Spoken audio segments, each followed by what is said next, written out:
You know, there are so many great things about playing at a state fair, but there's also several things that are not so ideal for performing.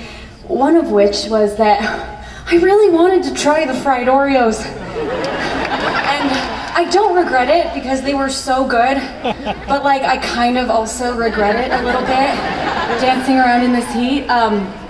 Needless to say. But anyways, you guys, thank you so much for being here tonight.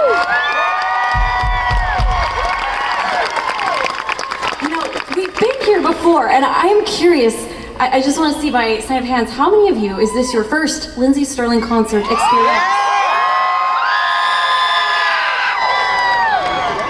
So what, like my managers are the only one that's been to a show before? How many of you guys have come to a show before? Okay. Well, welcome back, and then again, welcome to all those who are here for the first time. So as you can see by my attire, I really like pirates. I always have. This is Principessa. But, you know, from the time I was a little kid, I've loved dressing up as a pirate. And I even called my book The Only Pirate at the Party. Shameless plug for my book. But, you know, the title of the book comes from an actual story, and I'm going to share it with you because I feel like this story is a very good just metaphor for my entire life. So when I first moved to LA like a decade ago, I was trying to make friends. I was in this brand new, huge, very intimidating city. And my first week here, I met some people at the studio and I was writing, and they invited me to a party. I was very excited, my first LA party. And they informed me that it was a Peter Pan themed party. And so I got really excited because you better believe I had a full-blown pirate costume in my brand new apartment that didn't even have a bed, but I had a pirate costume. And so I like even made a little tinfoil hook because I was like, obviously I'm Captain Hook. And it was, I show up at this party, and as I'm sure you can guess, I took one very confident step in the door, and I very quickly became aware that this was a very lightly themed party.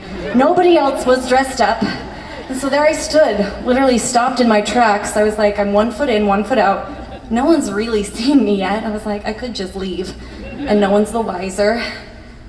Or I could just walk in the room and be the only pirate at the party.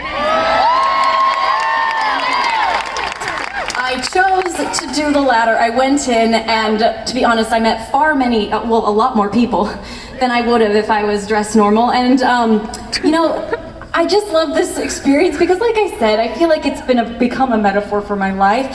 Sometimes we find ourselves standing out not on purpose. Sometimes we mean to. Other times you just find yourselves in a situation where you're like, oh gosh, I'm a little different. And I find that there's a lot of joy in not hiding from being a little different, but from really embracing it. And saying, you know what, I'm gonna make the best of this. I'm gonna be the coolest darn pirate in the room. And so next time you do feel a little bit different or a little out of place, just remember that I have made an entire career off being the only pirate at the party for many different reasons.